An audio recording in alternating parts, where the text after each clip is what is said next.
Hey, man, I appreciate you having me on and doing this for coaches, man. So, fellas, let's get into it. For me, uh, you know, just the introduction on myself. Been in this game since I was 5 years old, 5, 6 years old.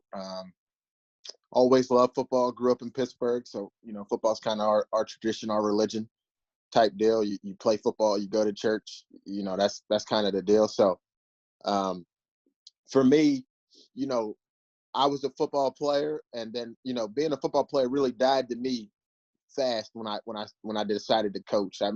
I know a lot of guys really struggle going back and forth with if you want to be a player or a coach.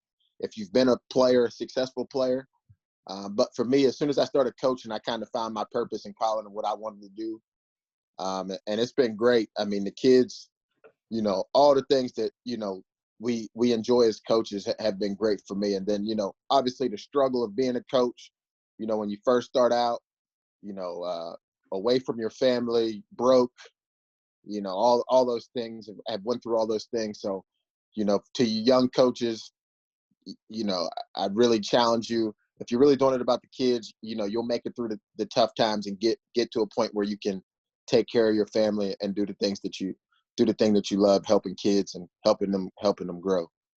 As far as scheme, technique, all that stuff, I think everybody runs inside zone and outside zone, and counter, power. I'd say have faith in what you're doing, believe in what you're doing, and do it better than anybody in the country. Find a way to make it unique to yourself, and kind of that's how the go-go offense was started. Just found a way to do something a little bit different than everybody else, but it's still the same thing. It's still power, counter, duo, inside zone, outside zone. We just do it a different way.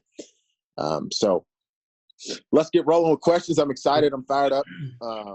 Let's get going. Yes, sir. Got one here for you, Coach. How do you start? How do you start your wide receiver meeting at the beginning of the year, and then how do you gain the trust in the room?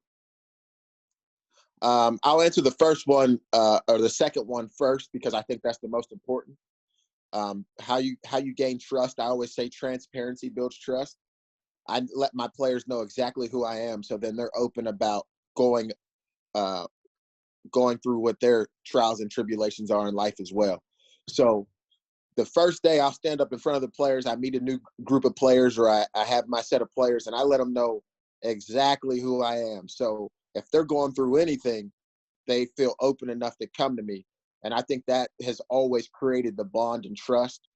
Some other exercises that we'll do is I'll stand up and say why I coach, and then I'll make other players say why they coach. I'll say some of the worst things that I've been through in my life, so we get connected through our scars.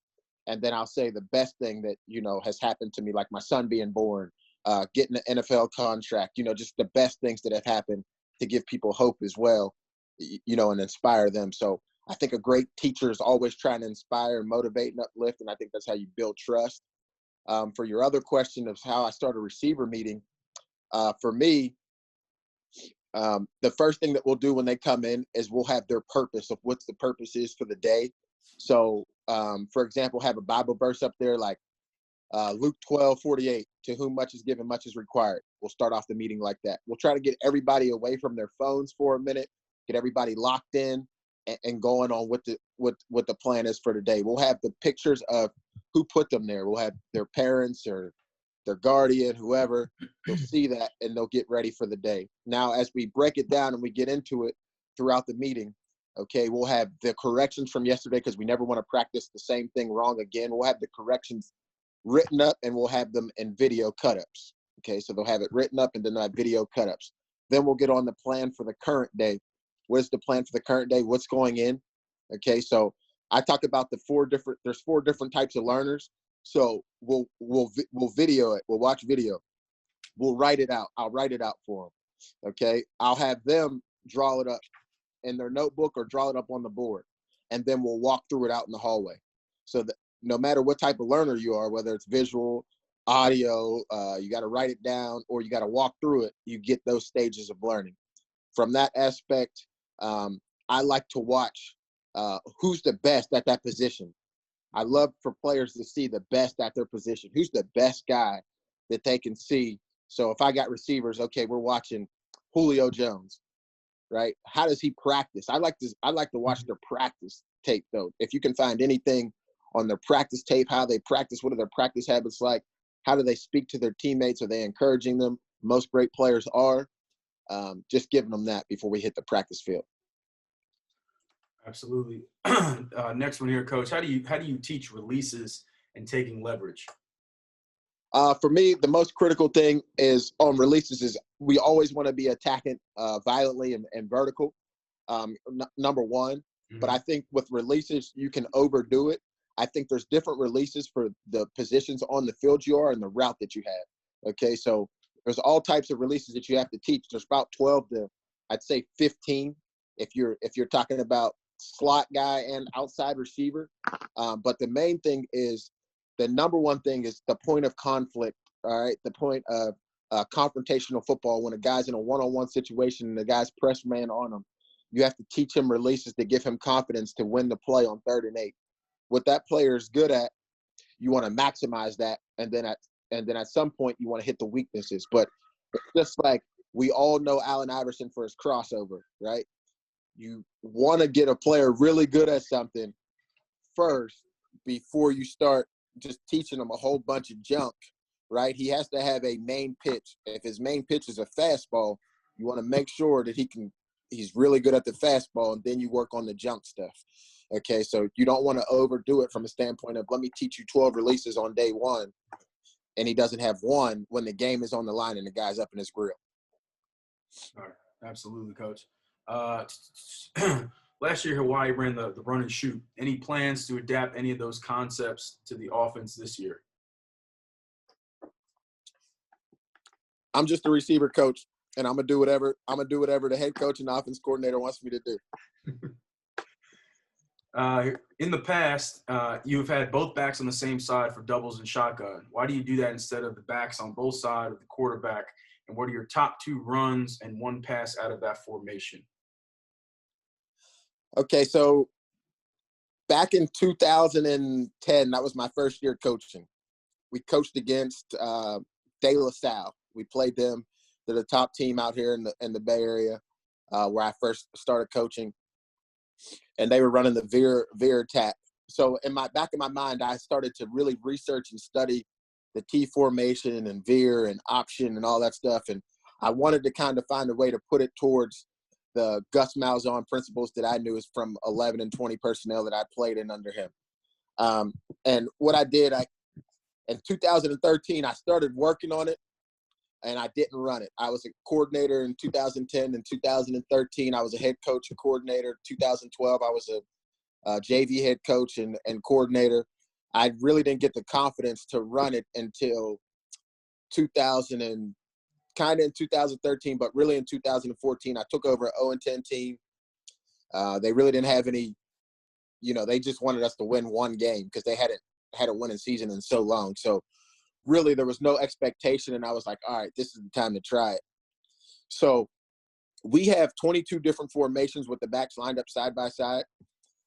So it's not just a formation. A lot of people think that's just the go-go formation. No, it's really like an entire offense. We engineered a whole offense out of that. And what we do is basically we capture the defense eyes with a 3-headed monster in the backfield. So you take any run that you like. Okay, so let's say we have counter. I can turn counter into a double option or a triple option, right? I can turn it into, an RPO. Basically, every single run that we have, when you have 2 guys back there, you can turn it into an option style play.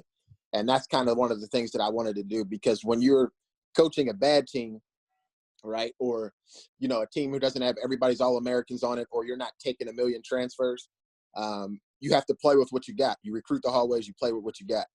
And I didn't want to have negative plays. The number one thing in football, you want to have explosive plays and no negatives, right, on offense, and score touchdowns. So I didn't want to have negative plays, so I always wanted to have the quarterback, who's typically your best athlete, get us out of bad plays. And how you do that is with the option. So that's why I created the offense. And then the top play is wide zone, because you can build a million plays off of it.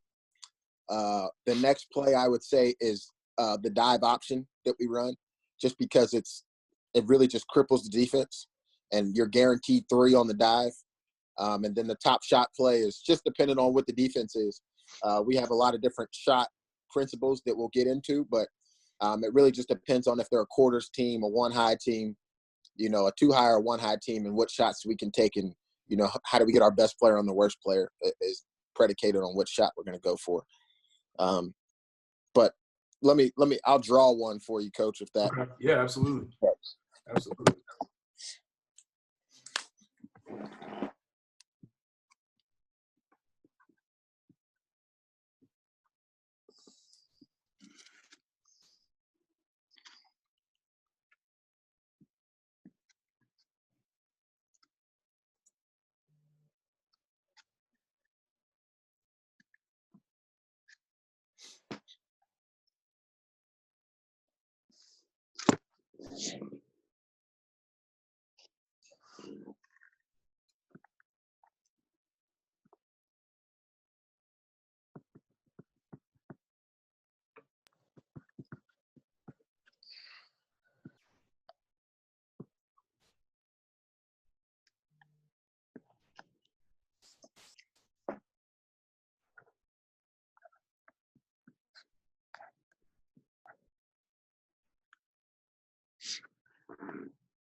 All right, I don't know how to see if I can turn this around. All right, so can you see that right there? Yes, sir.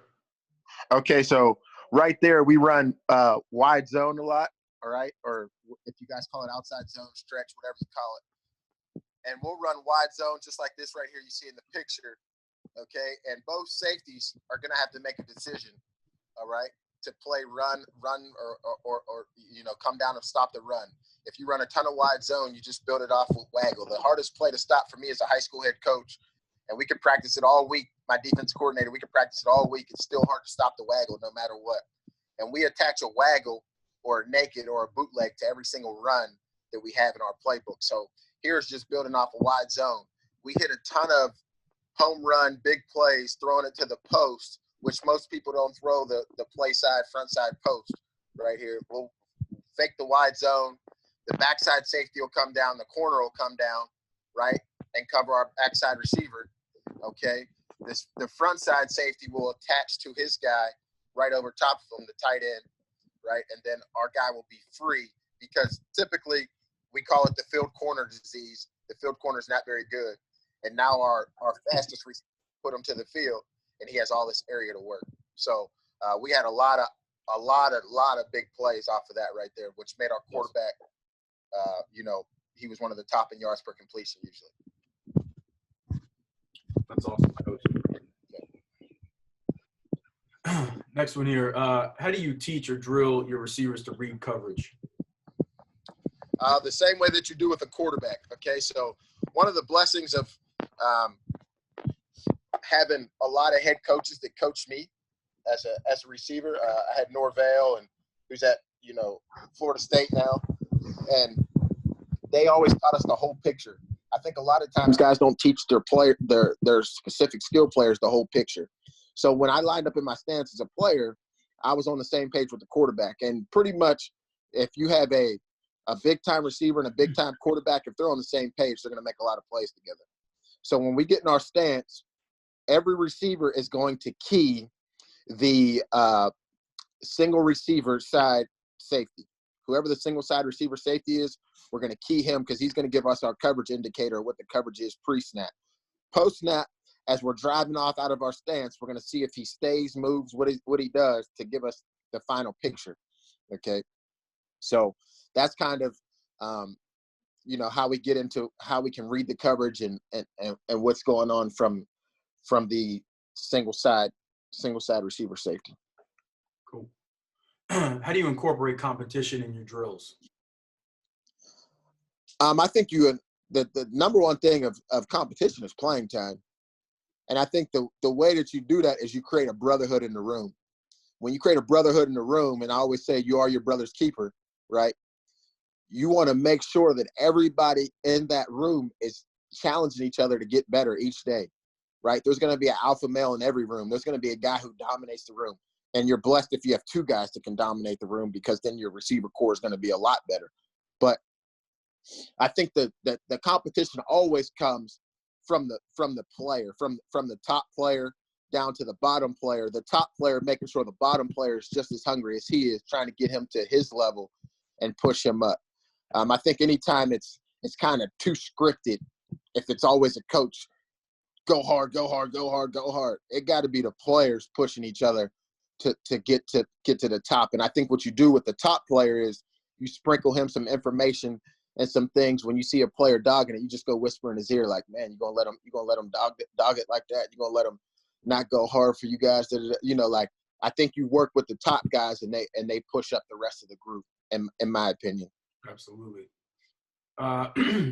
With both backs set to the same side, what are the most common defensive adjustments you see? And then the second part is, if teams stay balanced, are you looking to attack the two backside?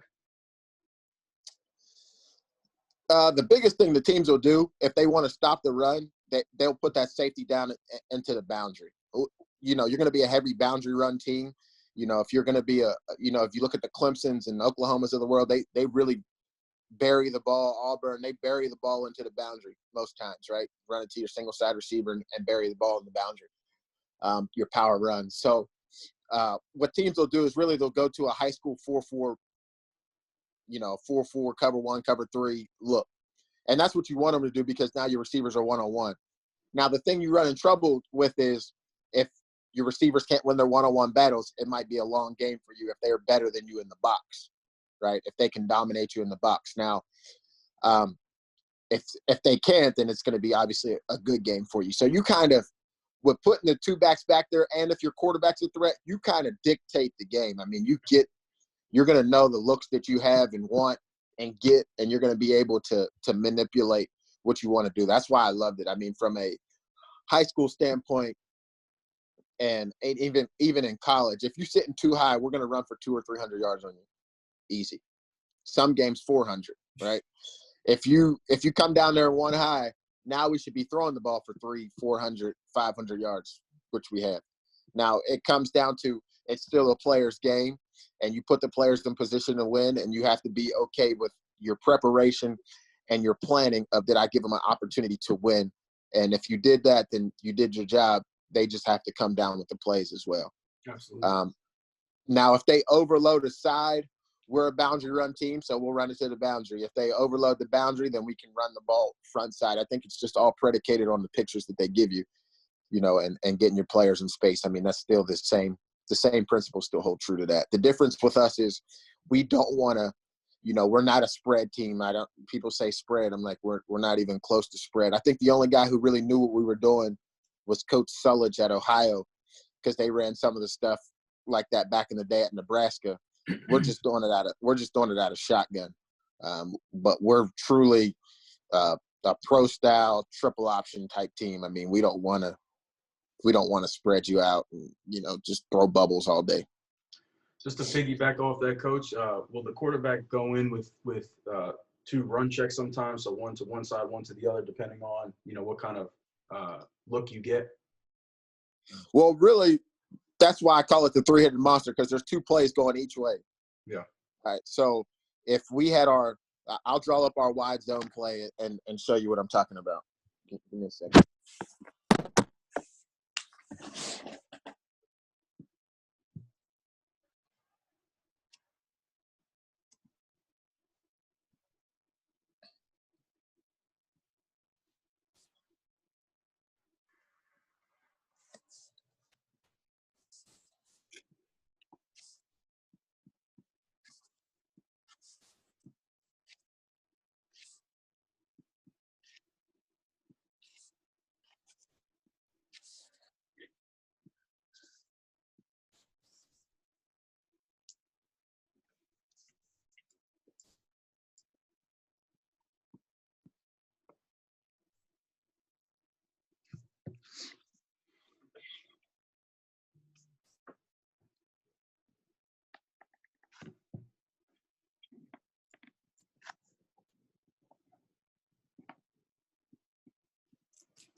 Okay, so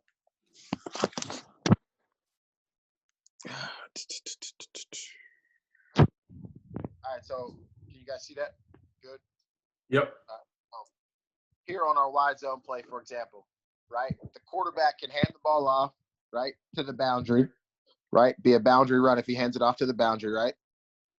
Or hands it off to the left to the three back, right? So three back going left, he could hand it off to him, give him the ball. It would be wide zone to the left. Do we have numbers? Yes, everybody's blocked except for the corner, right? We always leave the corner free. All right, if he hands it off to the field, say the end squeezes and chases, right? And chases the back and can tackle him in the backfield, the quarterback will now pull the ball, and we have numbers to the field. So either way, you're blocked and you're protected. Mm-hmm. So there's always two plays going either way. If that answers your question. Awesome. Next one here, Coach. In your offense, does the type of back matter when lined up next to each other? For example, should the inside back be more of your power guy and the outside more of a receiver, or does it not matter?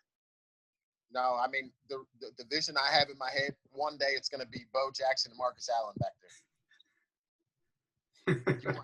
You want two freaking studs back there. I mean, and you just have to teach them to love each other and block for each other, and they both make each other successful, right? You have to teach all three guys back there to be unselfish. When we were at Howard in 2017, all three guys back there were unselfish, and we rushed for close to 220 yards a game with only having 6 offensive linemen.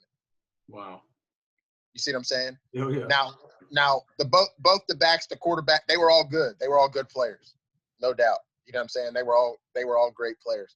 But the thing was that they really, really loved each other, and they really cared about each other, seeing each other have success. And I think when you do that, and they all just play full speed, they don't care who gets the ball, then you can really, take it to the next level, because we ran the ball 500 times in 11 games that year. You know what I mean? So each guy back there had 100 carries, 100 touches. Do you have any unique discipline techniques for drops, false starts, loafs, or missed assignments? So, for example, 10 push-ups for a drop ball. Playing time. Easy enough, right? Players want to play. You know what I'm saying? Number one motivator. And then the thing is, too, when you have a guy that is a stud or a player who's going through something, I think the first thing you do before you discipline is ask the player, what is going on? Are you good? What's happening in your life? Because oftentimes it's something that, the hardest people to love are usually the people who need the most love. You know what I'm saying? Like, usually there's something going on, a player's not right, something's not good. Like, you got to make sure that you're, the same way you would with your own son. If my son is just terrorizing, then what's wrong? Boom, let me figure out, you know what I'm saying? And then you discipline. So I think you always demand perfection and excellence. But the biggest thing is playing time, and then is checking on why the guy is messing up. Because if a dude is a stud and then he's dropping the ball all of a sudden, it's like, hold on, what's wrong? Yeah. Something's up. You know what I'm saying? Something's not right. Absolutely. Can you draw up the dive option? Yeah, I got you.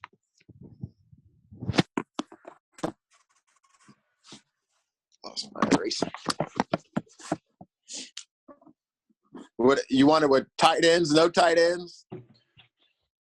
Let me see, where is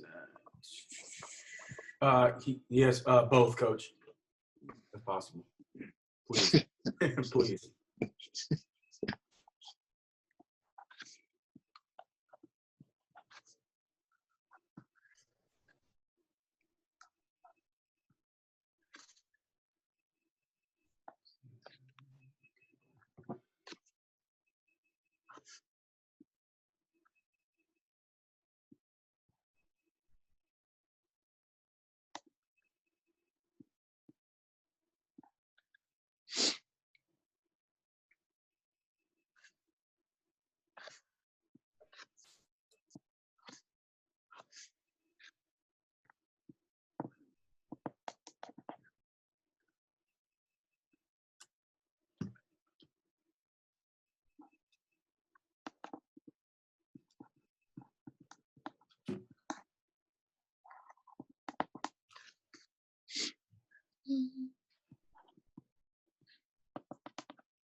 All right, I got one for you. Can you see that there? Yeah. All right, so the tackle is gonna muscle through.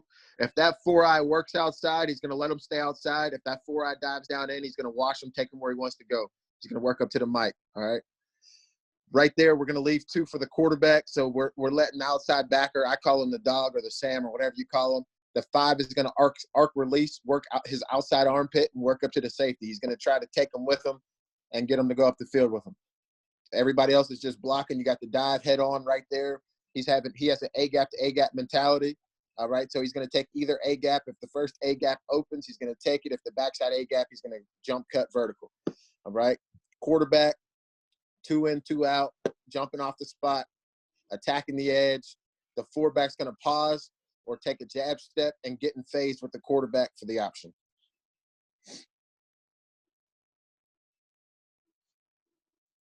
Good? Awesome.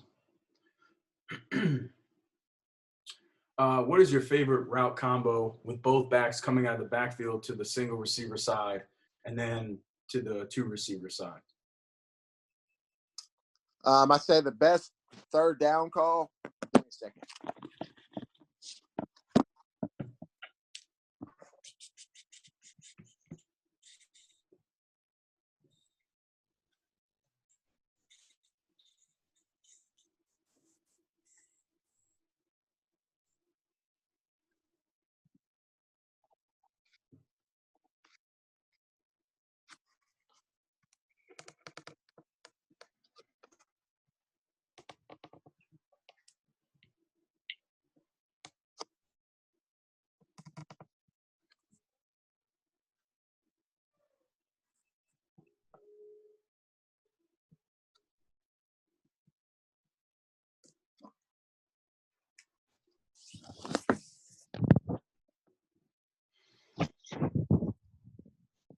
Right there. You're really just trying to isolate the will backer and read him, a Mike push read to the single side receiver of just 3rd and 3, 3rd and 4, 3rd and 5. That receiver getting to the sticks and making a play right there, the 9 for you. Now, if they swallow him up, say it's man, the corner's on him, the wheel's on him, we have adjustments for that. Not going to go through all the adjustments, but now you're working the wheel to work in the 3-back on the swing. Gotcha.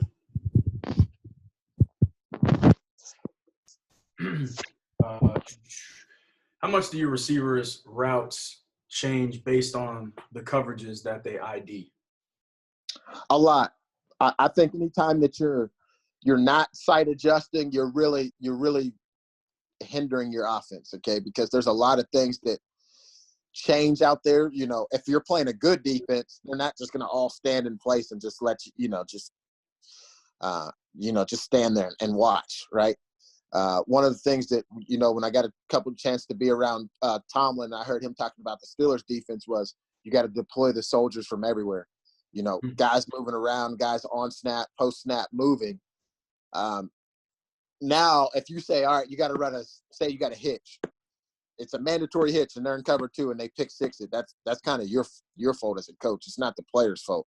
Right. Now, if you have the adjustment on the hitch to turn it into a go or turn it into a slant, now you have a chance to win. I think anytime that you're out there, you can't make them robotic. Now, it takes you to be a better teacher and it takes more practice reps, but it helps you win in the game, helps the players win. So, for me, I think you have to sight adjust when the cards say so. But also you have to know who can sight adjust and who can't. I mean, sometimes players just don't get it and you might not be able to play those guys, or you have to structure it in a way that they understand. No, for sure. What are some ways you get your wider back carries? I told you, I mean, the year that, every year that, that the outside back has had just as many carries as the inside back. I don't think the plays all go the same. You treat it like we have play-specific alignments, so they'll get aligned any type of way that you want them to. The best way to do it is getting all 3 guys back there to understand all 3 guys' roles and jobs, so then they can all line up anywhere. we've had plays where the quarterback lines up at one of the running backs and we fake it to the quarterback and the running back's at quarterback and he keeps the ball. I mean, as long as all three of those guys know their job back there, you can mix and match and do different things with them. What's your install schedule like? For us, it all predicated on what we feel our players' strengths are and what they can do. Obviously, we have certain plays and certain formations that we like, and we know that they're, I'd say foolproof for what we want to do as an offense. But an install schedule for us is broke down in 6 days. God created the world in 6 days. But, how those go is they're based off of practices. So install 1 could be 3 to 4 practices, maybe 5. We just break it down in however our practice. So say we had 20 days, we'd have 3 to 4 days for each install, right, to get through. Our last install 6 will be more of a gadget type situation, different situations and scenarios. So it depends on, as a coordinator and your head coach is a defensive guy, or a coordinator and your head coach is an offensive guy, that'll change how your install is. Or if you're the coordinator and the head coach, you kind of make the install for the team, because you also have to put into those principles of don't think about just installing plays, but installing situations and getting the football IQs as well. So, and then installing your tempos and, what do you want to hang your hat on? All those things matter as well. So I think it just predicates on what your schedule is. But for us, our installs are in 6 days. Everything's installed within 6 days. And I'm talking about we do more early. So then if we want to put it in, if we want to use something in a game situation later, we're getting ready for game week, it's not Spanish to the guys. You see what I'm saying? We want to make sure that we're all speaking the same language, and they saw that play before we get into a game, and they just like, oh my, what's that? And we can just go back, show the video. We ran this in camp. You guys know this play. Boom, we're putting it in for this week versus this coverage. Absolutely. Question here. Talking about discipline techniques, playing time is great, but we have a tiny squad and can't afford to take anyone out except for short amounts of time. Any other ideas? Yeah, now I've coached a team where I only had 18 players on varsity when I was at a small Catholic school. And when you have small groups, the easiest way to do it is to, one, first punish the player. If the player doesn't change his behavior, then punish the entire team. And if you've created a brotherhood and a bond, that'll really have the player watch the team be punished, right? So him stand there and watch the guys do the work for him messing up. And that's always, that one has always worked, whether it's in a position room or a team setting. A guy is not going to, he's either going to be off the team after that, or he's going to fall in line and do right, because his guys are just not going to let them do the work for him and him watch. Right. It's more of like a fill in the blank right here, Coach. For a wide receiver to be a good and efficient blocker, he must love the team. True story. Let me see. As a coordinator, what was your practice schedule like? Like 7-on-7 inside, indie, team, etc. The first thing when we come outside, we walk through, right? First, it's quarterback center exchange with how we ran it with Coach London, right? So it was quarterback center exchange while special teams was going on. Then we went from that to walk through. From walk through, it was to stretch. After stretch, we went straight to perfect plays, full speed perfect plays, and ball security, okay, for us. The defense was ball disruption, and we would switch sometimes and put the offensive guys in ball disruption. So ball security, ball disruption, perfect plays, tempo. On air with the scout team defense when the season came. After that, it would go to your indie, all right? So you'd have about 10 minutes of indie. Then we would get back together and we work our plays again on air. From that, we would go to team tempo. From team tempo, we would go from team tempo. Then we would go, if it was a first down day or third down day, we would go back to that scenario. So we would go to the situation football IQ, right? From that, then we would go team again against each other, right, of what that situation and scenario was. Then we would go to another indie, or it'd be special teams, and then I would call what we call quarterback and receiver school. Now, anybody who's not involved in special teams is getting work, and they're getting on the same page. I let them troubleshoot together in different situations. I give them a situation, and then they work the routes and work the adjustments off the route, okay, if they're not in special teams. So everybody's getting work. There's nobody standing around. From that, we go 7-on-7. After 7-on-7, we would go into another team on-air situation, or team versus, scouts. From team versus scouts, then we would go team again versus each other, good on good. After good on good, we'd have one more period, probably of special teams. And then after that, we'd have another period on air to finish the day. Maybe it's last play, jump ball. Whatever the scenario situation was, we would go through that. When that was over with, then practice would be done. Kind of goes along with that question, Coach, but it was asked how much time practice does the quarterback and receivers run routes on air? They probably get about 15, I'd say 12 to 15 minutes in a practice where they get time to work together. Couple questions. What type of reads do you have for your quarterback?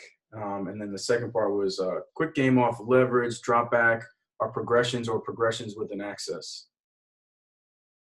I think you have to have an intricate passing game. We have multiple reads. We have all those reads built into our system based off of the distribution of the receiver. So if we have a 5-man distribution route concept, and we have say a 50 series protection, if we have a true drop back 6-man protection, we have a field concept, and we have a take your one-on-one to the boundary, right? A full progression. If it's a play action vertical shot, I mean, I think we have all those different progressions built in based off of the distribution of the receivers. How many receivers are going out? How many people do we have to block? I think you have to put all those into consideration of when you're building your passing game to give your quarterback a systematic approach how to read everything. How do you go about building your call sheet, and how do you have it laid out? Like, what are the most important things that you want to make sure that you hit on or have on your call sheet? For us, we're gonna have our first 9 plays, right? Then we'll have our second 9 plays. All right. So first 9 plays, second 9 plays, and then we'll have our P and 10s, our series openers. Okay. So, and our first 9, right, that's trying to see what the defense is in. So for me, I've been probably the most unique coordinator in college football because we don't run the same formations as everybody else. So for me, it's really hard. I have to understand what's this defensive coordinator's mentality, mindset, and how is he going to most important thing to me is how he's going to run fit our formations and run fit our sets. So because that tells me where the players are going to be post snap, right? So in the first 9, I'm going to try to really mess with that guy. If I have no clue that guy's a wild card, say I'm playing somebody game 1, game 2, and don't know what their thought process is, I'm going to get in a lot of unbalanced stuff early and mess with him and see how he lines up. Get those pictures, have somebody up in the box, give me those pictures of how they lined up to those formations in the first 9, right? So first 9 will be kind of, all over the place, just trying to get a mental picture of everything that they're gonna attack us with. Second 9 is our bread and butter. We know it's gonna work. Doesn't matter what they line up in. We know we can get +5 on these plays. P and 10 series openers are things that they've gotten beat with in the past, and plays that we know we can hit, shot plays, reverses, our best run, whatever. That's the series openers. Then we'll have 3rd and short, 3rd and medium, 3rd and long from the left hash, from the middle, from the right hash on the call sheet. Then we'll go have our landmarks, shots and landmarks. When we get onto the 42-yard line left hash, if we have the opportunity to take a shot, boom, here. Okay, what are we going to call right here?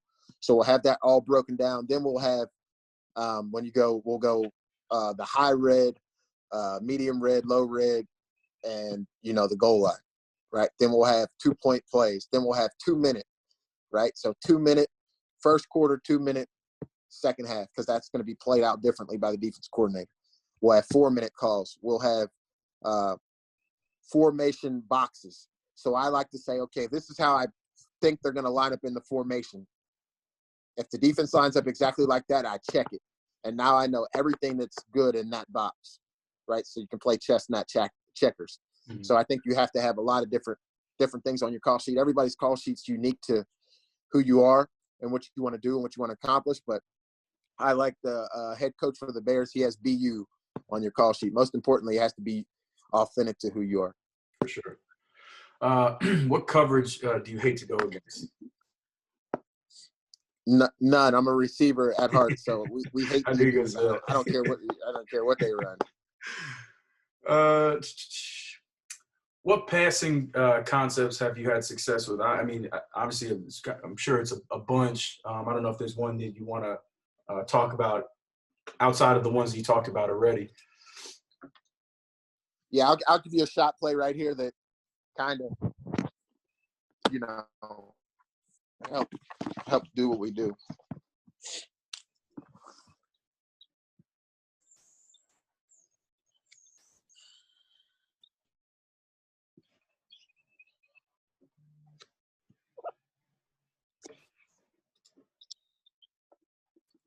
I'm going to just give you the routes here. You can dress it up in the backfield however you want.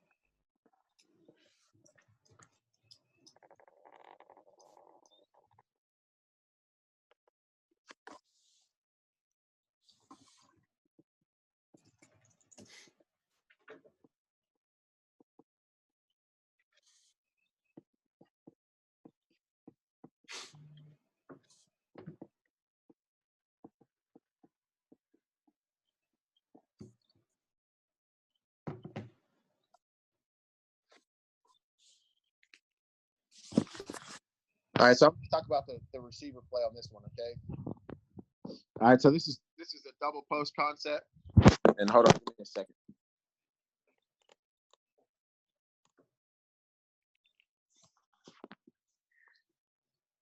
Can you see it? Just back it up just a little bit more, Coach. Can't see the receiver on the left. There you go. Yep, okay, so we'll go from left to right. So our single side receiver, if it's too high, he's going to run a burst corner, right? Or a cover two corner or a seven route, whatever you call it, okay? He's going to take it high, try to capture the safety and the corner and take 2 for 1. If it switches on snap to one high, he's going to run a 18 to 15-yard comeback. Okay, 18 to 15-yard comeback. So he's an outlet for the quarterback if it's one high. All right, on the double post side, all right, we're talking about double post here. This is the best play in my example if you have two guys that can run versus quarters, okay, teams that want to play quarters. So we'll typically have some type of play action going on in the backfield, some type of, action in the backfield, deep drop for the quarterback. He's going to drop back to 10, get up to his launch point at 8, and then we'll work here. So for the inside receiver, he has a win post. Okay, he has a win post. So he's going to get up. He's just stepping on the guy's toes, and he's cutting all the way across. He's trying to take 2 for 1 as well, but he can get the ball. Okay, he can get the ball. He's an option to get the ball. He's not just clearing out or protecting for the outside guy. We want both guys to believe that they're getting the ball. Okay, that's why we run it with a burst corner over here, because if he takes 2, now this guy will be wide open in the middle of the field. Now, the outside receiver, he's keeping it really skinny. The same thing. He's not going to make a move. We want him to finish 1 yard inside of his alignment, then let the quarterback throw him open. He's going to step on the guy's toes, give him a little quick head nod, and run right past him. When he gets arm length away, that's when he's going to make the move. Now, if, say it's press and he beats him off the line, he's going to stack back on top of his line, stay skinny. At 12 to 15, he's going to stick and still stay 1 yard inside of the alignment and let the quarterback throw him open. We do not want him to just run a skinny post and just run over there to the left full speed, right? Just because he feels like he beat the guy. He's staying on this side of the hash. The quarterback can throw him anywhere from the hash to the numbers, and this guy's working the middle of the field. He has the middle of the field to the hash. Double post. There you go. And it was also asked, I guess, about are any of the ones that you talked about, Coach, would be considered one of your bread and butter passing concepts? Yeah, the third down play I gave you earlier, and this double post right here is definitely, if you watch this play, definitely not as much last year because we didn't have the speed on the edges, Mm-hmm. but in 2018 we were top 20 in the country in passing, and this was one of our definite shot plays. Awesome. Will you run? Give me the smoke questions too. I saw some smoke on there. Yeah, give me some of them. we getting there. Smoke questions. We getting there. You want that one next? Yeah. Give me some of them hard ones. I like for people to be hard on me. I'm harder on myself than anybody else can be. So, what did JMU or Towson do so well to slow down your offense? Better players. JMU, you go. People don't. The thing that people don't understand is you have to be honest with yourself as a coach. You can take any coach and put him anywhere, right? And he's going to get wins and he's going to help people accomplish things and be better people and players. But it takes talent, right? And anytime that, for me, for example, as a coordinator, I think the reason why I get notoriety or whatever as a coordinator is how many coordinators are going and taking teams that nobody really, you know what I'm saying? You go and take a team that was last in the country in offense or last this and hadn't had a winning season in forever, and you go and put up 400 and 500 yards and do different stuff like that, people will take notice. So sure. Anytime you're talking about you go against a perennial powerhouse and you have freshmen out there, you're down to your third string quarterback, and they have 4 or 5 guys that can play in the NFL, they're going to be better than you. It is a player's game at the end of the day. But as a coach, you can definitely minimize some of your players' weaknesses and put them in positions to win. But ultimately, we talked about earlier, they still have to make the plays. And anytime that you turn the football over, have penalties, things like that, you're going to put yourself in a bad situation if you've already don't have, if you don't measure up player by player as far as the matchup. In boxing, they go, okay, this guy's reached, different things like that. I mean, so all those things have to be accountable. We're talking about an honest evaluation and how do you sleep well at night as a coach? When you lose a game, you have to sleep well at night based on, did I put my players in a position to be successful, and did I prepare them for the opponent? Absolutely. With all the success and notoriety you experienced the last few years, why did you leave William & Mary as an OC to Hawaii as a position coach? What was your thought process in making that decision? For me, I have an ultimate goal in mind, and that's just kind of, I think we all have dreams and aspirations and an ultimate goal, and just knowing that being around Coach London and Coach Graham, Coach London, obviously that man is gold to me. He gave me an opportunity and gave me a chance to do my thing as far as, I think in the 3 years that we were together, he only really, I think maybe once or twice, he told me what play to call or asked me what play I was, he kind of really let me do my thing as a coordinator. And I was blessed that, he had the confidence and trusted me to do that. And then with, Coach Graham, I just remember all the way down to all the way down to everybody on the offensive staff when I was at the University of Tulsa became a head coach. Wow. A college head coach. Jake Spavital was our GA, and he became head coach. Mike Norvell became head, so I think you have to get yourself aligned, and when opportunities come, and if it makes sense for you and your family, I think you have to be willing to be a great note taker and be a great risk taker. Can you talk about the transition from FCS to Group 5 and what adjustments you have to make as a coach going from OC back to position coach, especially when the offensive scheme is different from what you've been running and calling? I think the adjustment from FCS programs that we were in the FCS, I can't speak for all the programs in the FCS, but when you're in the FCS programs that are academic schools, so William & Mary, you have to have a 3.3 and 1150 GPA to get in, and most kids the average student at William & Mary has a 1350 SAT or something crazy like that, right? And NFL aspirations aren't as high, right? Same thing at Howard. More people are there for business and, different things. They're there more for the student experience than they are for the athlete experience. And I think at a Group of 5 program, you get back to, guys that are really believing, maybe if they don't have the talent or they're close to having the talent, they really want to get to the next level and they're really hungry and they really see themselves as an athlete who goes to school rather than just the guy who goes to school and is an athlete. You see what I'm saying?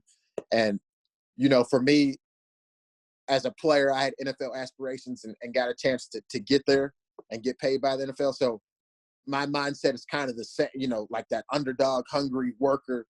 That's kind of been the adjustment. Guys are a little bit more hungry, just from the FCS programs that I came from to where I'm at now. And what was the other question?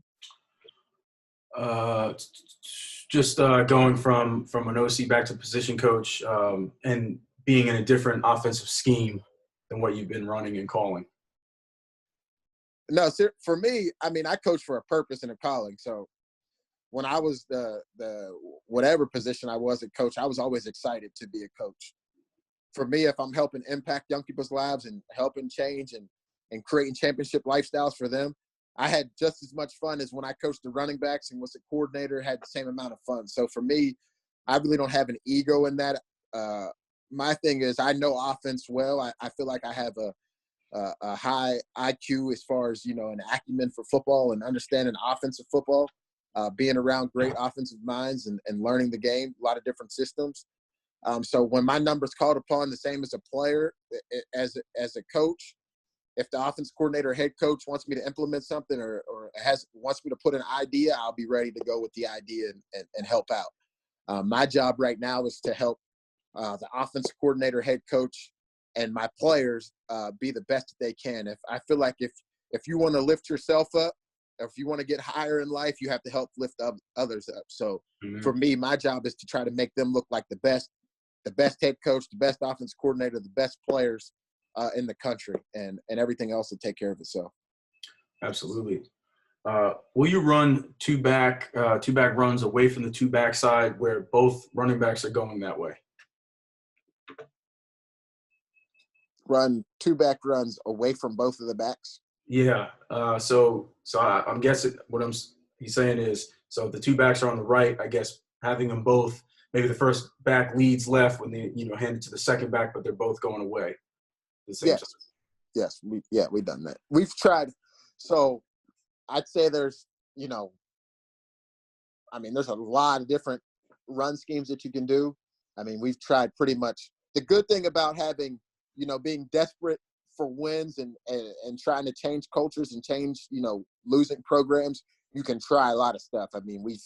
We've tried and guinea pigged a lot of stuff. We know what works and doesn't work from just trying and scratching it off and, see what can go or not go. Absolutely. Going back to the call sheet, how often do you read from the play sheet, or when you're in a groove, does it just flow? Yeah, I memorize it by Saturday. I walk through it on the field. I sleep with it. I visualize it. I go over.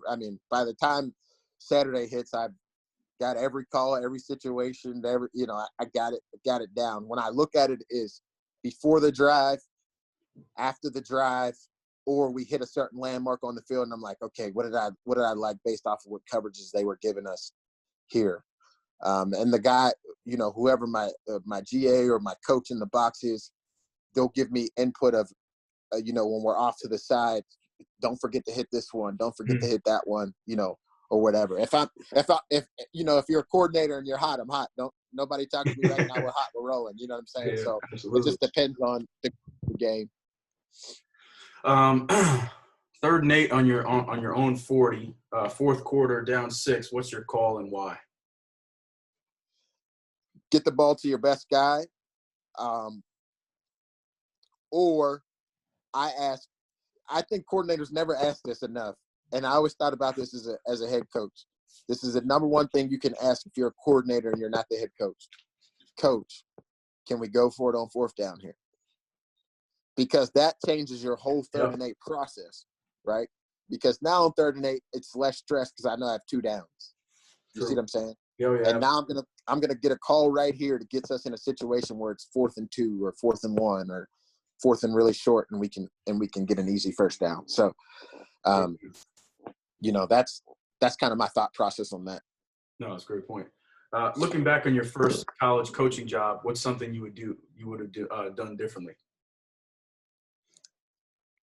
I was a GA at Arizona State.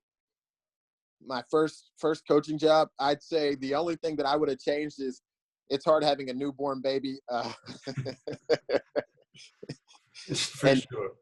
Moving across the country, going from being a head coach to a GA, having 100 kids and, all that stuff to being a GA and having a baby literally during camp. Wow. So that was definitely tough.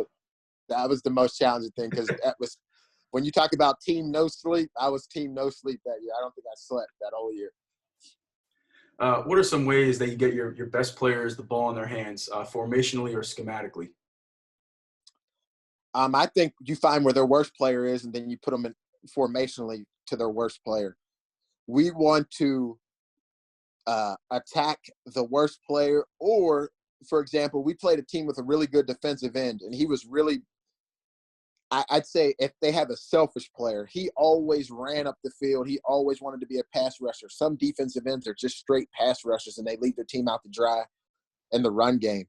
So you read those guys, you cut those guys, you split zone them, you slip them, and have a guy go to the flat, and they really struggle with just playing assignment football. If a team is bad with assignment, you want to capture their eyes and make them bad with their assignments and reads. So that's kind of the deal on that. Just getting your best receiver.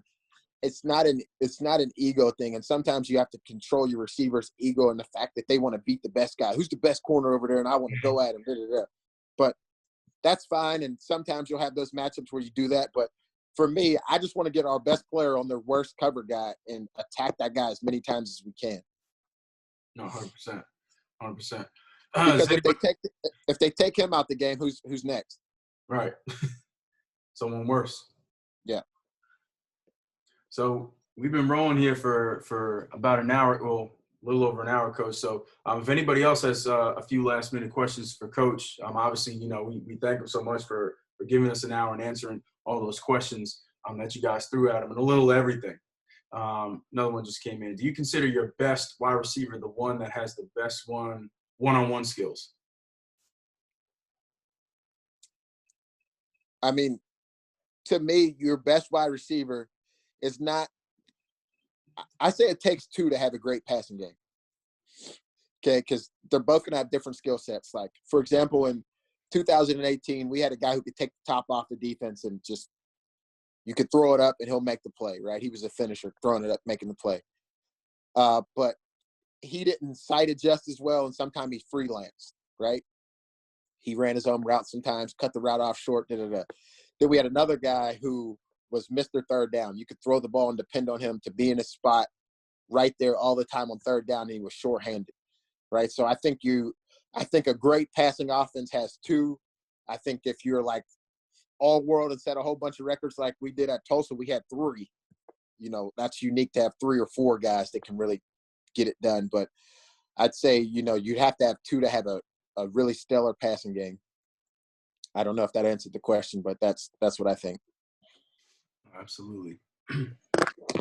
If anybody else, but Coach, honestly, like I said, we've been rocking and going strong for an hour, and it's been questions about everything. And, so I just want to thank you for taking the time out to do that. It's been awesome. I know, a lot of people have gotten a lot out of this stuff. I was taking down notes the whole time. You guys were tweeting stuff as we were talking. Really, really awesome stuff, and definitely can't thank you enough for jumping on with us. Obviously, if you guys, follow him on Twitter, I posted the lineup. You can follow him there if you don't already do that.